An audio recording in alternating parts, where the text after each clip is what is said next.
Okay, so today we are going to see a course overview, and I will try to explain all of these topics that we are going to cover with the help of a few examples. So that you will exactly understand what we are going to learn as part of this data science course. Okay. So just to give you a brief, quick summary, yesterday I talked about one of the most important skill sets that cut across all these different roles. Like, for example, business analyst, data analyst, then we have data scientist, then we have machine learning engineer, then we have AI engineer, right? So these are the different designations that are very common these days. And along with these designations, there are different roles. Let's say, starting from a data scientist, business analyst, it all the way goes to, let's say, senior, lead, manager, principal, even vice presidents, etc., right? So this is the seniority: vice president of data science, vice president of machine learning.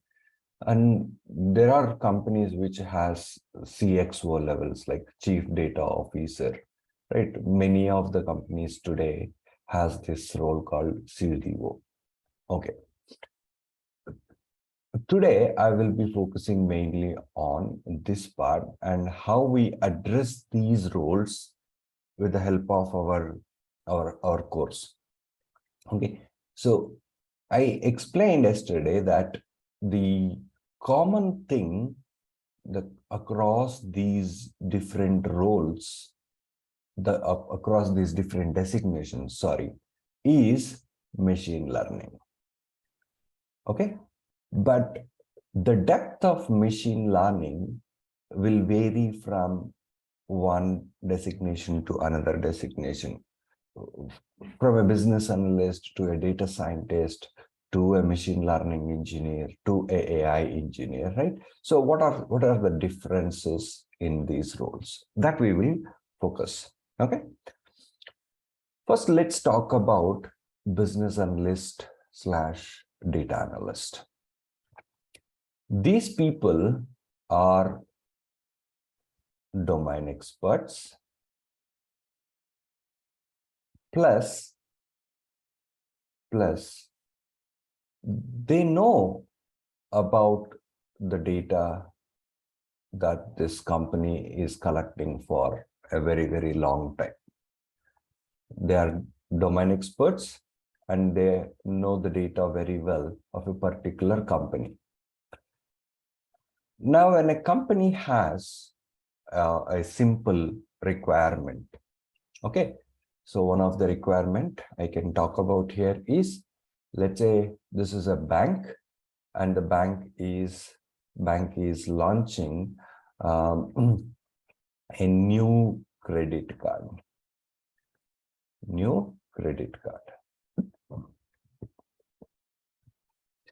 So how does this business analyst help the bank in identifying potential customers?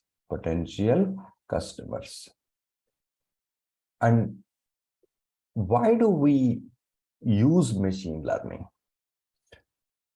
In 90% of the cases, machine learning is going to help us in decision making. So in all the cases, it starts with a prediction. Right? Predicting something which we don't know as of now. So that's the main purpose of this machine learning. And In data science, another way to refer this is predictive analytics. That's why so many terminologies exist in this industry, and it's so confusing for people who are new. They might not understand, hey, what is this predictive analytics, decision making, machine learning, etc. Right? Machine learning is a science, and predictive analytics is nothing but a application of it. So if we talk about application, then it is predictive analytics. If we talk about the core science, then it is machine learning. Okay. Now, how does this business analyst help this bank identify the potential customers? Since these people are experts of data, this company is handling, they know their databases, where they store the data, etc. From the past, historical data about their existing customers, or let's say they have something from outside of the company, like open market data. They figure out who are the customers who can be potential customers for this, or who are the people that are not customers today, who can be the potential customers for this new credit card. And they say, hey, wait a minute. So these are the, let's say, 500K potential customers we have identified using some machine learning technique. Now you just go ahead and try to target these 500K potential customers whom we can convert them into our customers, right? So instead of randomly calling everyone and say, we have a new credit card offer for you, which is irritating for most of the people, finding a set of potential customers by applying some sort of data analytics, some sort of machine learning can be very helpful, right? So in the business analyst case, this is the main role. They have domain knowledge, and they know the data so very well, and from that they kind of help the leadership at that particular bank to help solve some of the problems. So in this case, the problem here is, I want to find out the potential customers. So how do they do it? Is something that we will be learning throughout the course. But this is the most important role out of all of the others. The main target for us as part of this course is this data scientist role. Data scientists are expected to know everything in machine learning, every technique that exists in machine learning. Whereas a business analyst, they are not expected to know everything under machine learning. Maybe they can answer some questions using machine learning, but they are not the machine learning experts, by the way.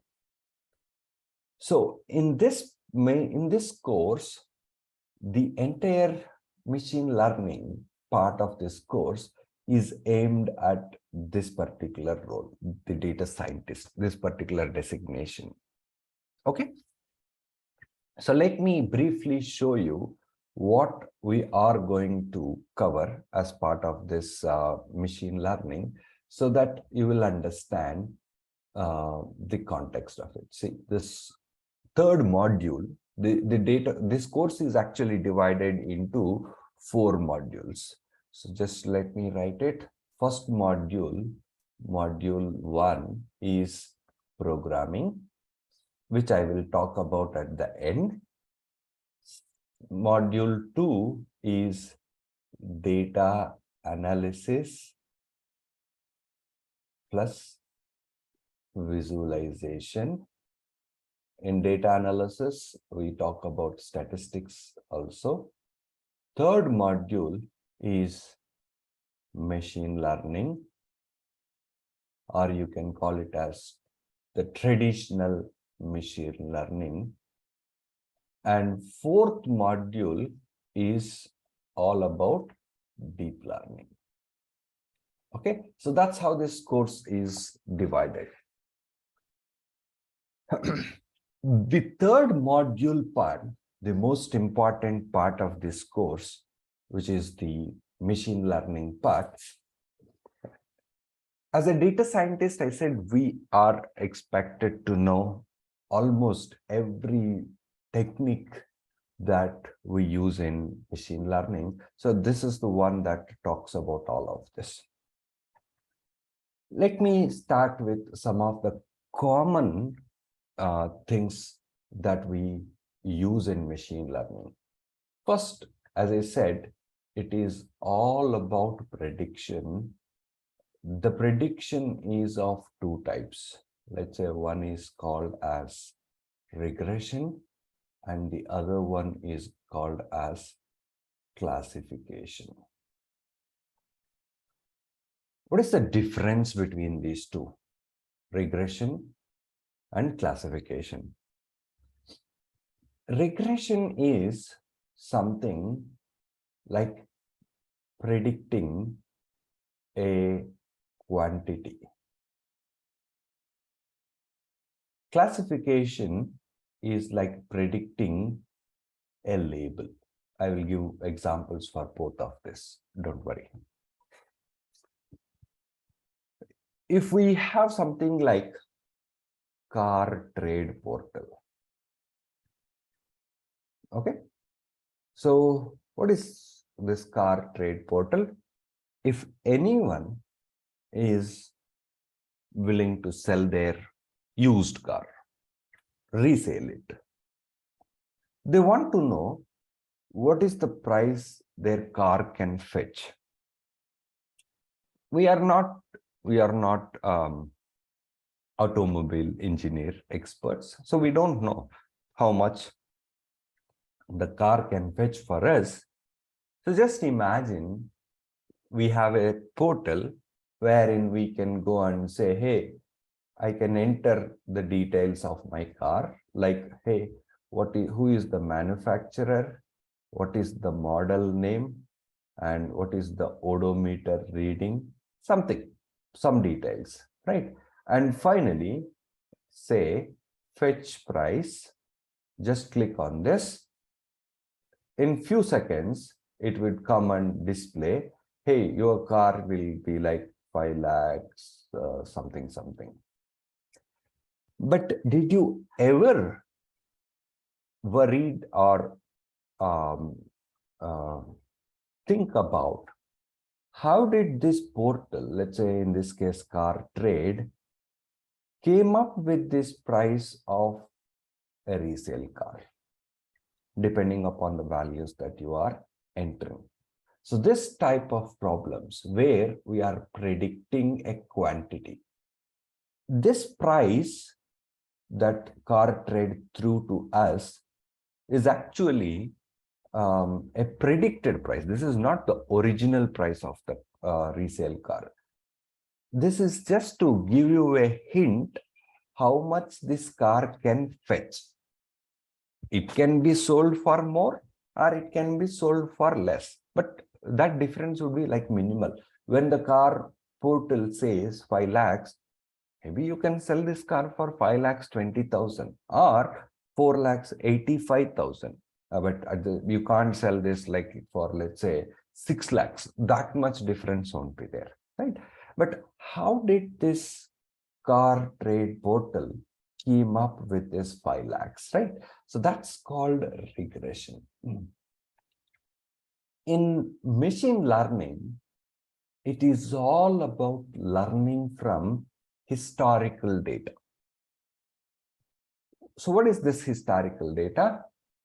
We, as a data scientist, what we do is we try to collect the data of some previously sold cars. Hey, car number 1, car number 2, car number 3, let's say car number 10,000. What is the manufacturer? What is the model name? Year of manufacturing, odometer reading, etc., etc.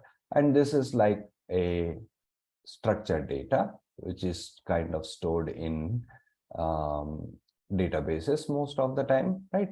So this is the historical data.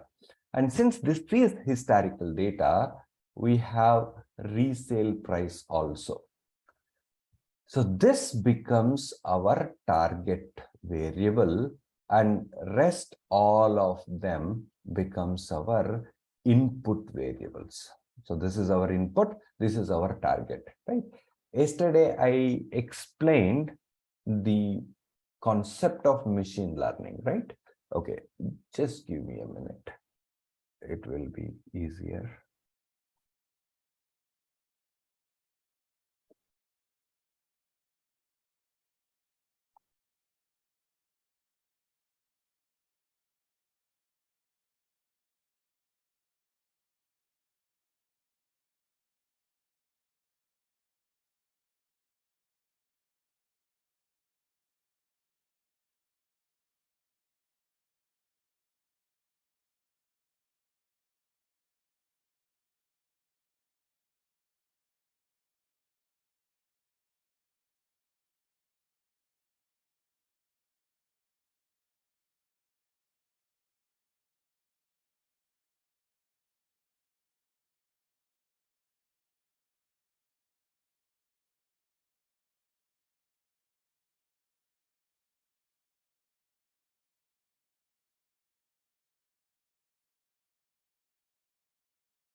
Okay, now we will talk about this historical data.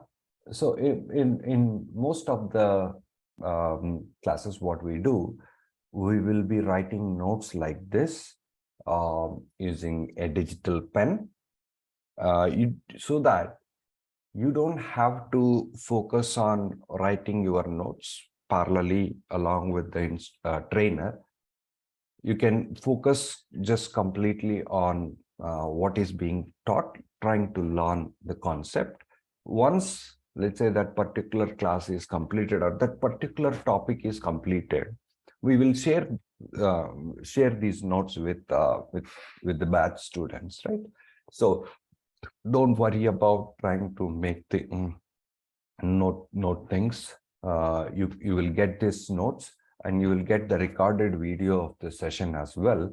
So if you want to go through the recorded session and have the notes as a reference, you can do that again one more time. Okay, just focus on what topic is being taught in the class, right? So historical data. So we will try to collect some historical data.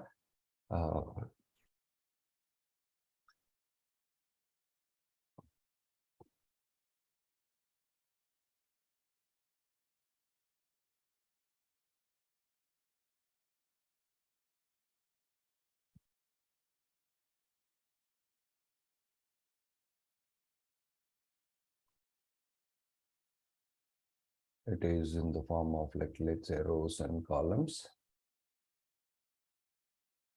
This is the resale price. This is our target, and rest of them like manufacturer, model, year, etc. And on rows,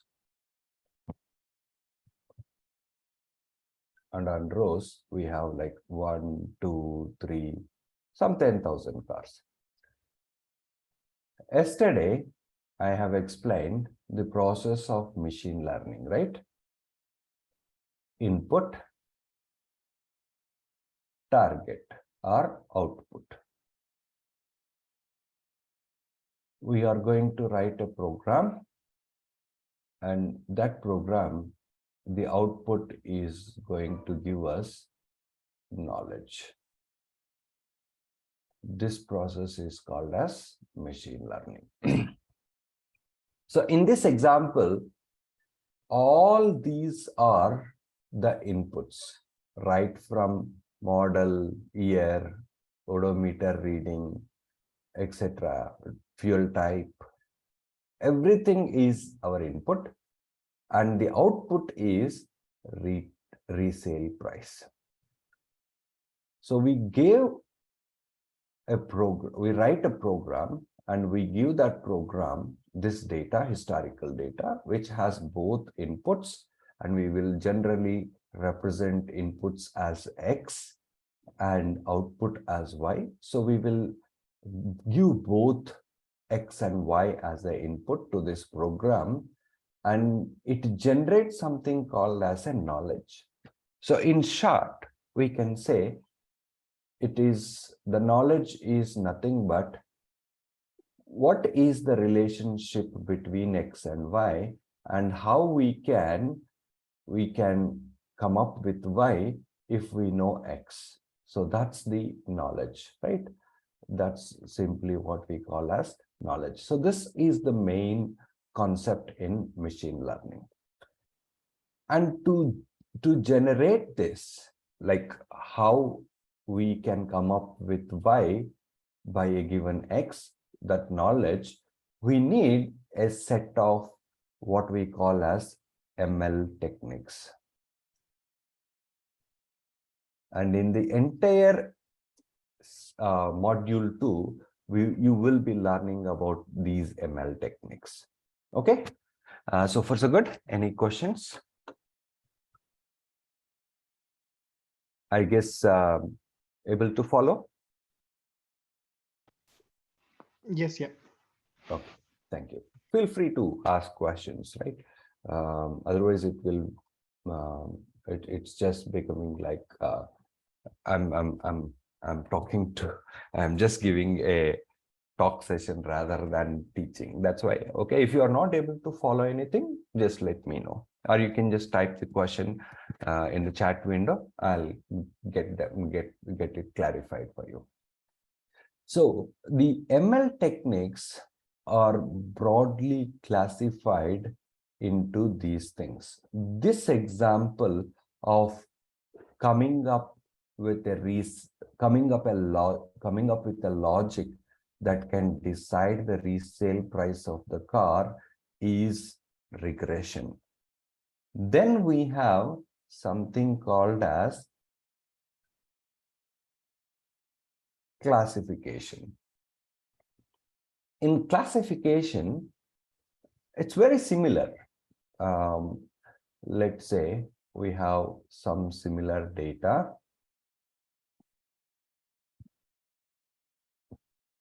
Let's call this as X1, X2, X3, X4, and Y. Your Y here will take values like 1, 0. For now, just let's say it is like 1, 0. 1 means yes, 0 means no. The best example that we can use here is customer defaulting the loan. Default, we want to predict if a customer is going to default the loan. 1 means yes, the customer will default. 0 means no, the customer will not default. So this is historical data. This is customer 1, customer 2, so on up to, let's say, customer 10,000 or customer 5,000. It doesn't have to be 10,000 all the time. We will learn that, like how many records we need in order to come up with a good prediction. All those things we will learn as part of the course. Now, these are our inputs. This is our output target, which is like from the historical data, given these inputs like age, salary, number of dependents, etc., I want to predict if this customer is going to default. First, we want to find out the relation between this in a way that can be explainable, and we can use this for our future decision making. Once we have this relation, let's say we call this as our knowledge, in future when you have X, yeah, we can come up with Y. So this Y is nothing but our prediction which says whether this customer is going to default or not. Okay, so these type of problems fall under classification when our output that we are predicting, that we are guessing, is like yes no situation. There are few more slightly different ones. The other popular one in machine learning is called as recommender systems. You might be at the receiving end of many recommender systems in your life, maybe not even realizing that. Okay, for example, let's say you go to Amazon, right, and you search for a product. Then when you come to revisit Amazon homepage, on the homepage they display a lot of things that is based on your past history. Those are nothing but recommendations. The more classical example for recommendation is like YouTube, Netflix, anything, any streaming platforms. Okay, you are watching a movie or a video. The moment you complete watching it, it will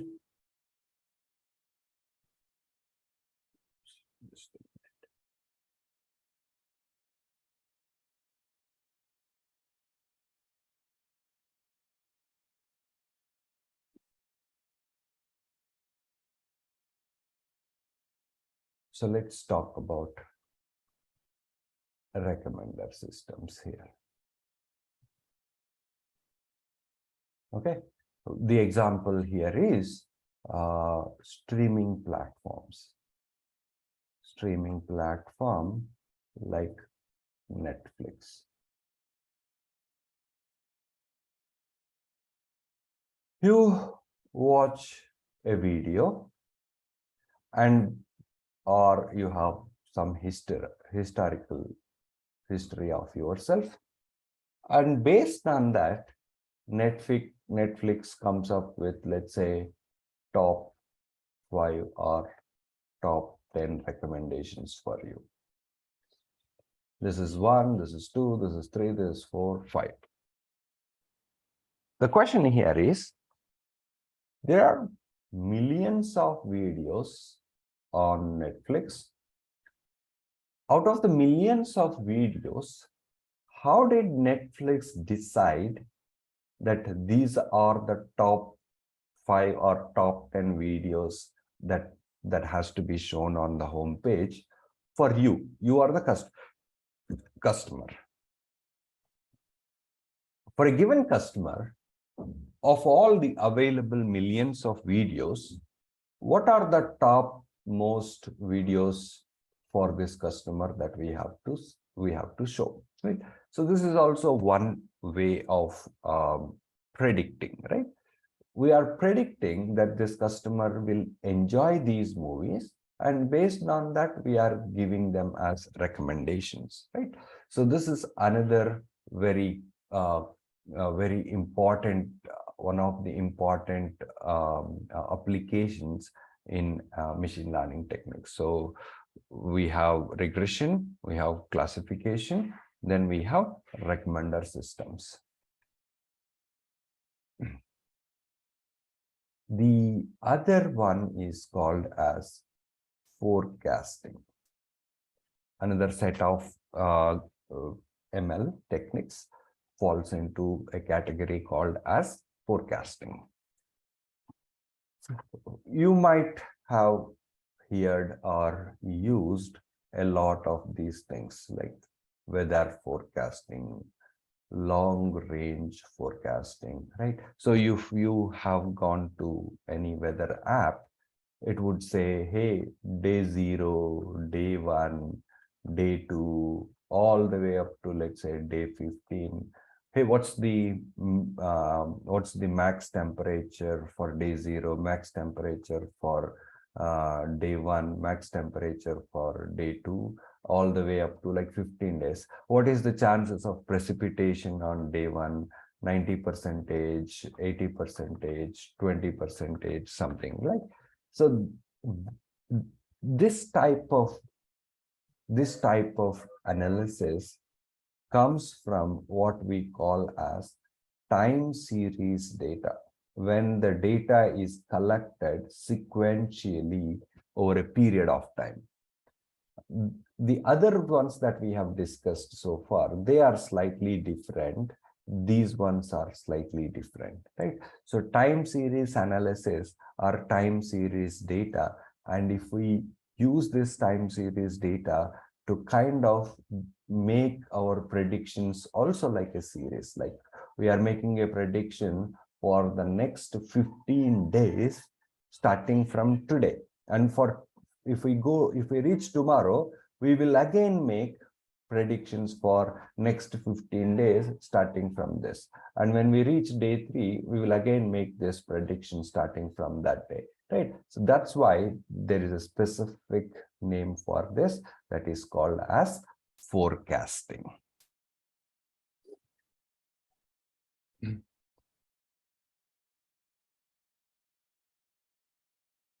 The other popular one is text data, and we can use text data for a lot of different things. Okay, in this text data, let's say a simple text classification. Most of you will be using your spam folders, right? We are not using, actually, it is given by default. If you are using a Gmail, it has multiple folders in it. One of the folder is like a spam folder, and Google decides which email should go to your inbox and which email should go to your spam folder. Now, how do Google know that this email is a spam email and it should be directed to your spam folder? This email is a good email so that it has to be sent to your inbox. The content of email is mainly text. Any email, it may have some images and some ribbons these days, but most of the time the content of an email is text. Given the content of the email, given the text of the email, we want to decide if this email should be a spam one or it should go to your inbox. So these are the different types of techniques. These are the different types of problems that we handle with machine learning, like regression, where we are predicting some quantity, classification, where we are predicting some label, recommender systems, where we are actually selecting something from a huge list that might be appropriate for a given customer, forecasting, where we have some sequential data that is collected over a period of time, and using that sequential data, we are trying to make predictions for the next future time points, like next 10 days, next 15 days. So that's forecasting. And another type is the text data. Now, let me go back to where we have started. I was explaining the different designations: business analyst, data scientist, um, um, machine learning engineer, AI engineer. For all of these roles, the common thing is machine learning.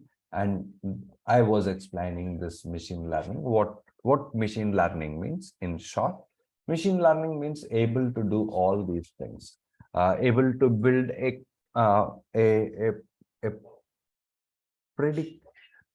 prediction system that can predict the resale price of the car, able to build a prediction system that can tell the bank, hey, is this customer going to default the loan or not, right? Data scientists should be very versatile in terms of their capabilities when it comes to machine learning. Business analyst may know only some portion of machine learning. They are not experts over there, but a data scientist should know almost all of these things.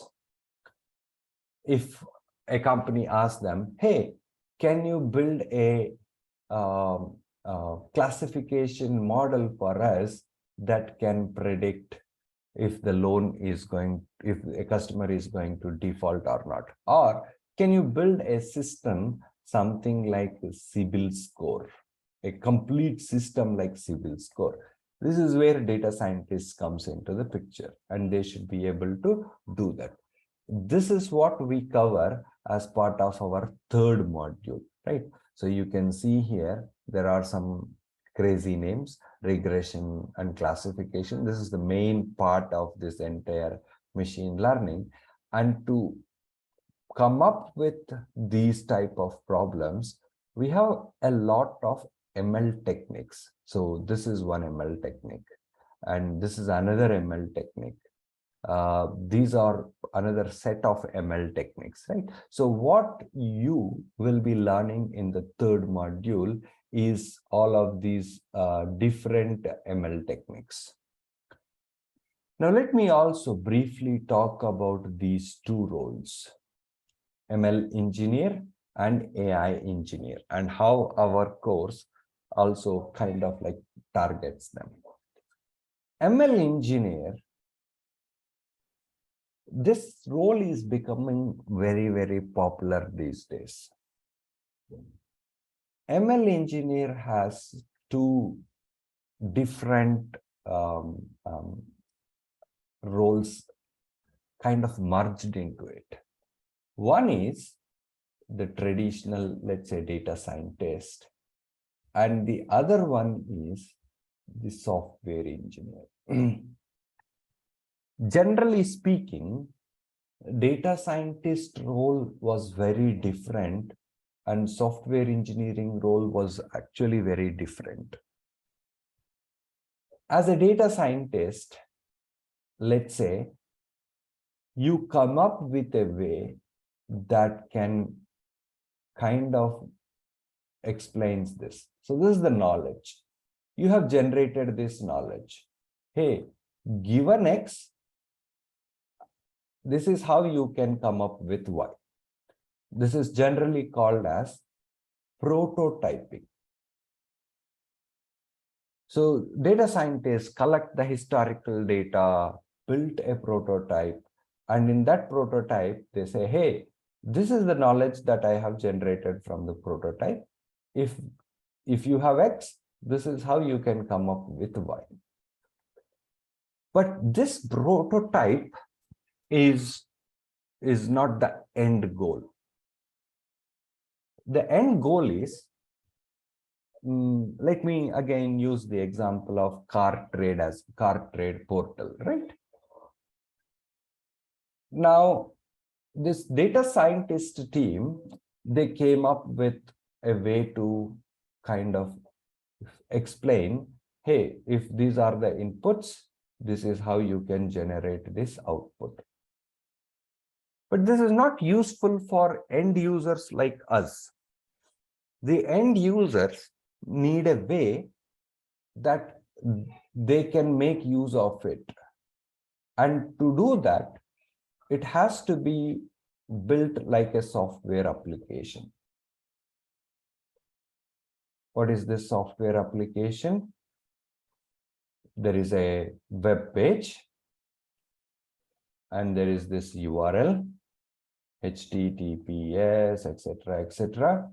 When somebody enters this on the web browser, it opens Car Trade Portal, and there it collects this data where the user provides this data, and there is this go button. Once they press this, it will go and try to fetch the price and display it over here. So this is classical software engineering.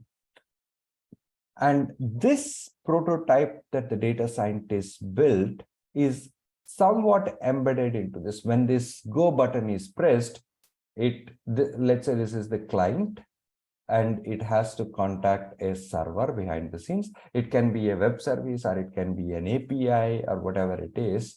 So it contacts this, there's some calculations happen there, and it returns something, and it just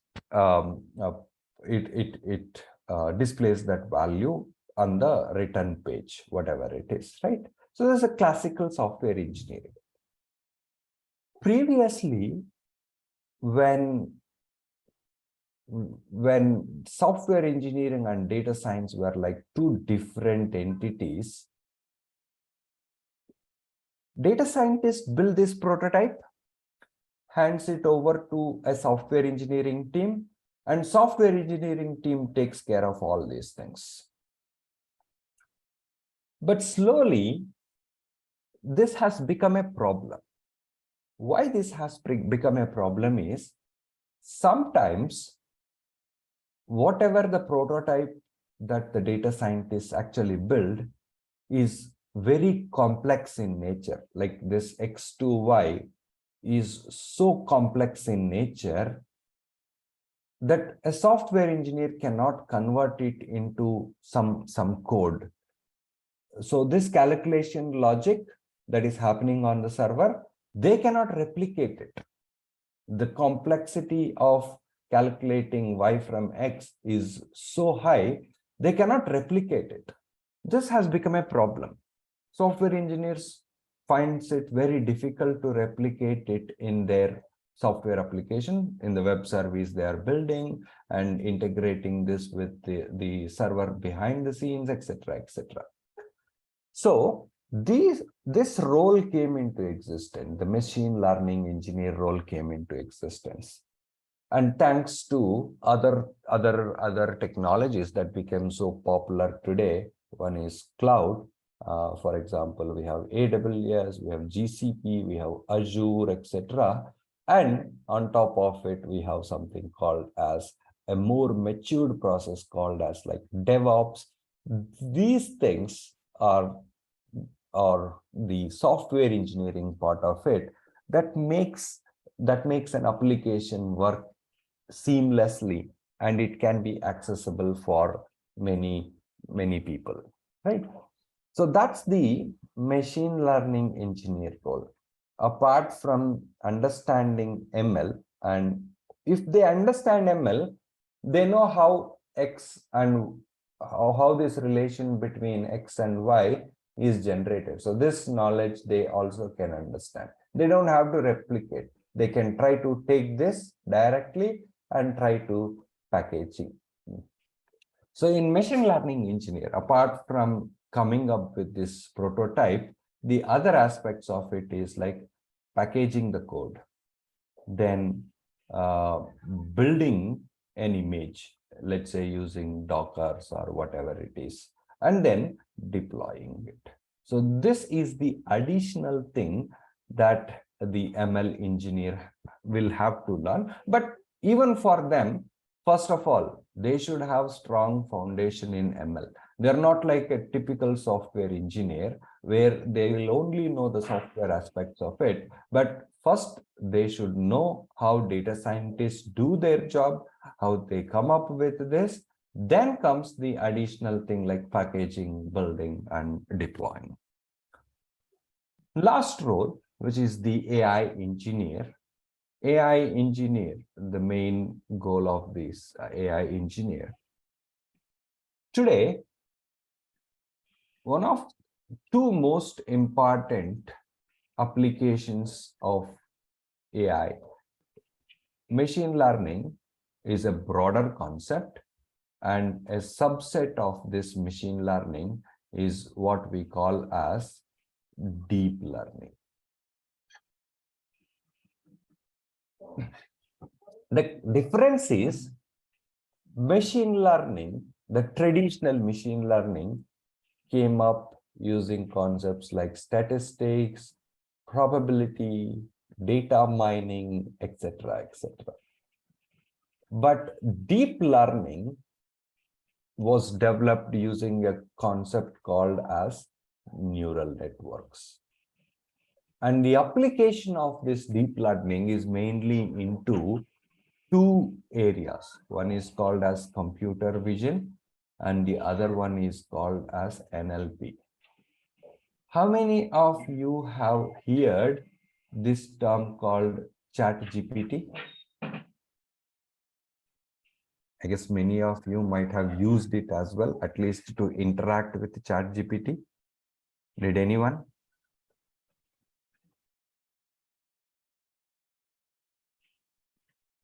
No one tried ChatGPT? I'm surprised. This has become an industry revolution, right? Yeah. So in computer vision, it is all about dealing with images, videos, etc. Like a simple example of this is um, um, face recognition system on your smartphone. On NLP, it's all about text, voice.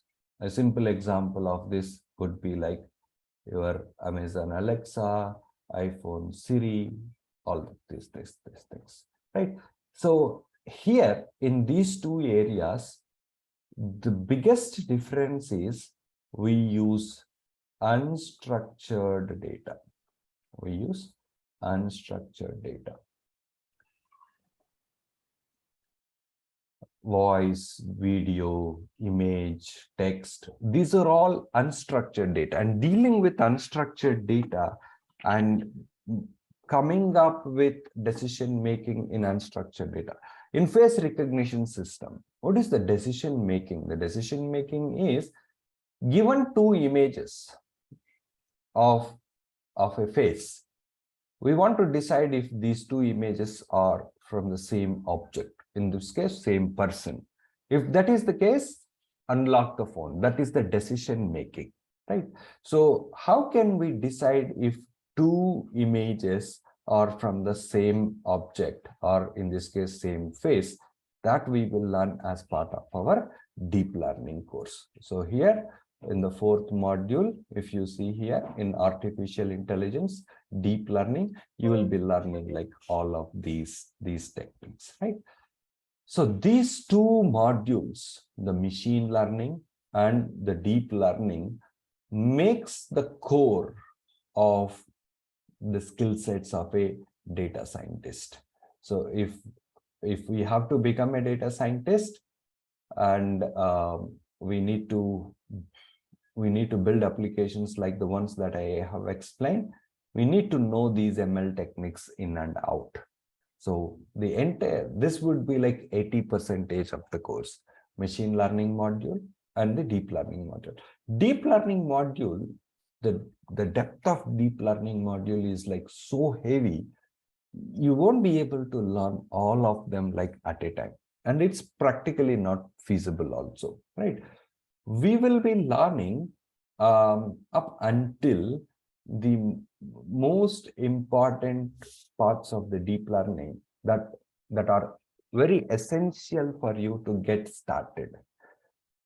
As we grow, as we learn, then we will be learning some of the latest new cutting edge things that are coming into the market. So this is still a lot of these things are in research phases. For example, talk about like chat GPT, right?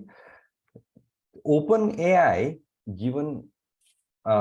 gave chat GPT just for usage. They did not tell how they built chat GPT, what is the logic behind it. Maybe in few years they will release how they have built the chat GPT out as well, right? So we would be learning those complex things as well, but at the beginning layer at this point in time. But as you grow, we will be learning more and more cutting edge things that are coming out into the market, right? So our emphasis for this course right now would be like this machine learning. Even if you are able to learn 60% of what is given in this machine learning module here in this content, I'm 100% sure you will get a very good job in the market, right? So 60% of this machine learning itself is so valuable in the industry today. Then let me briefly talk about the other parts of it. Okay, how many of you are familiar with programming before? You have used a programming language before?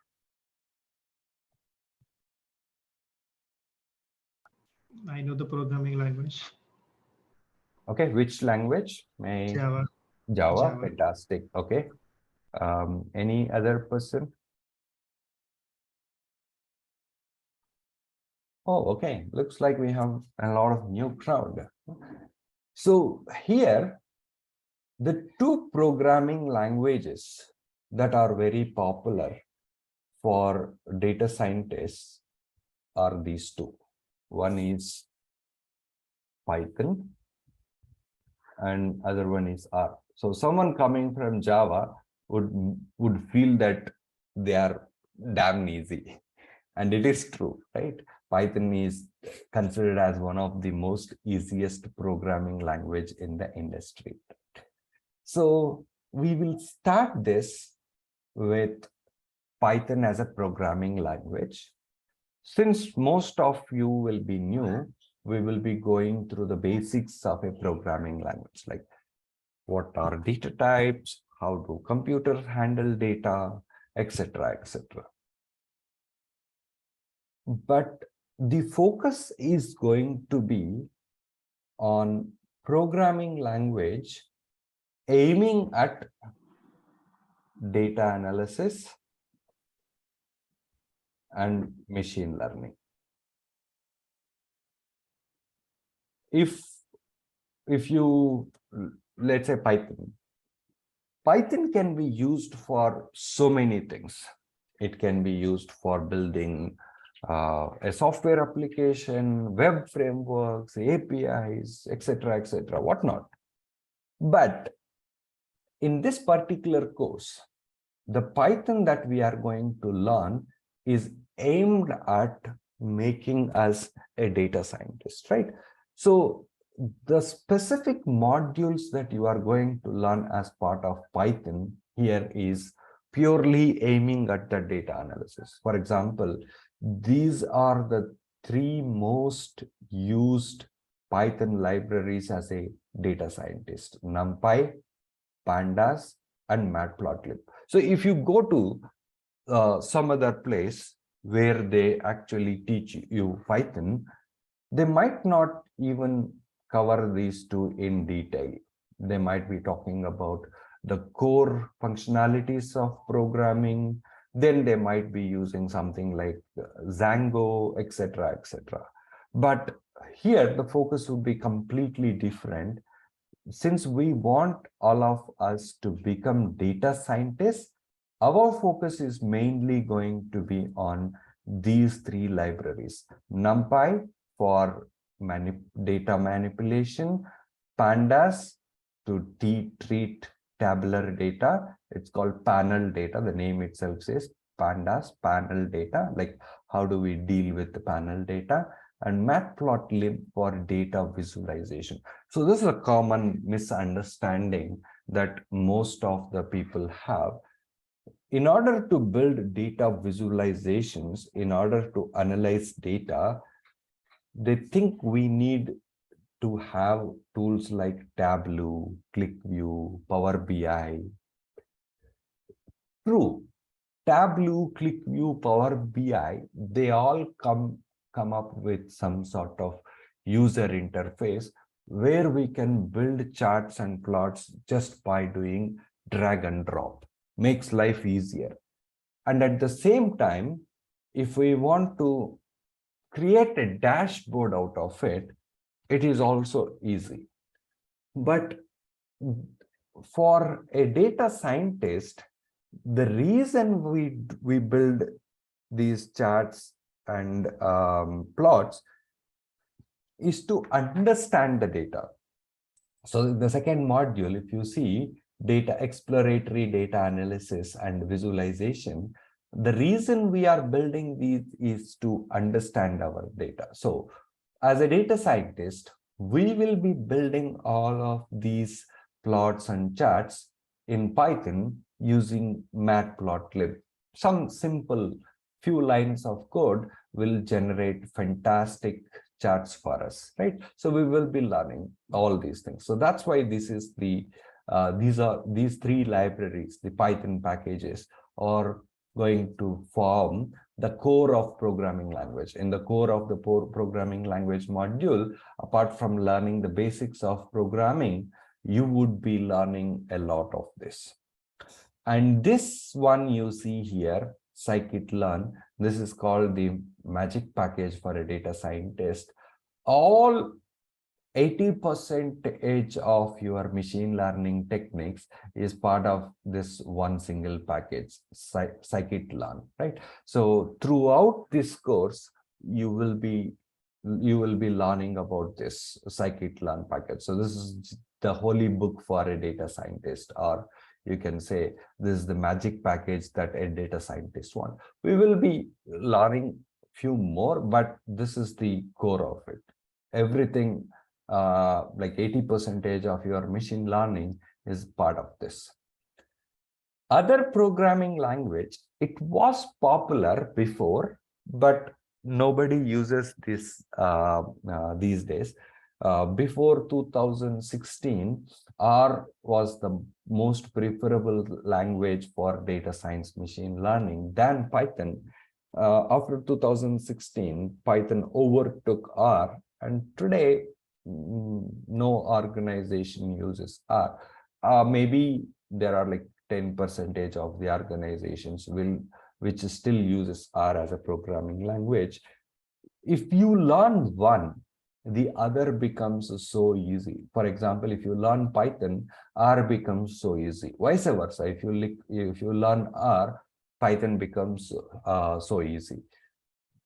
Apart from some syntactical differences, the rest of the programming part would be like very similar between these two. When you compare this with C, C++, it would be like a hell lot of difference. C, C++ will come no, Python and R would be like extremely different to C, C++. But when it comes to Python and R, they have a lot of similarities. The way they are programmed, the way these things behave behind the scenes, right? As part of this course, you will be given access to the R programming also. I don't recommend it that you have to do it both in parallel, because learning two programming languages in parallel would be like very difficult. You would be confused with the syntaxes. Are you writing Python or are you writing R? But that's why we kept this module as like a self-learning module. Wait for one programming language to complete. Become comfortable in one of the programming languages, like either Python And once you are very comfortable writing programs in Python, then you can go ahead and start this part. Not that it is essential, but it's good to have. Knowing another programming language helps you to understand the parts of programming that makes things easier in R versus Python. Some of the things may be easy in Python, some of the things may be slightly easier in R, etc. So for that comparison, this course actually starts with Python. In our next class, that's tomorrow, we would start with, hey, what are the tools that we are going to use and how to install them? What alternatives we have without installing. Uh, for example, let's say Python. When you have to use Python, we can install Python. That's one way. Another way is to use some cloud alternatives. There is a tool given by Google which is called as Colab. When we use Google Colab, things become much more simpler and easier for us. Okay, let me open Google Colab and show it.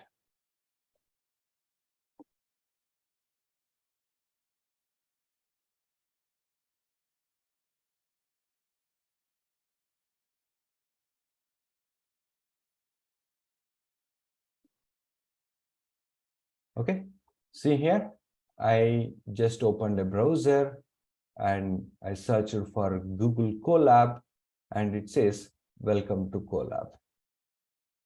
Here, we can simply write our programs. This was mainly developed keeping data science and machine learning into the picture. So that's why it makes things much more easier.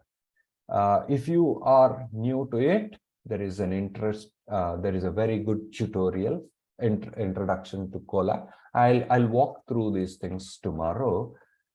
I want to code. I can just start my code right away like this. I just typed something over there. Don't worry about what I was typing. Okay, signing required. Oh, okay. Why is it not signed in? Give me a minute. Sorry, I'll show that.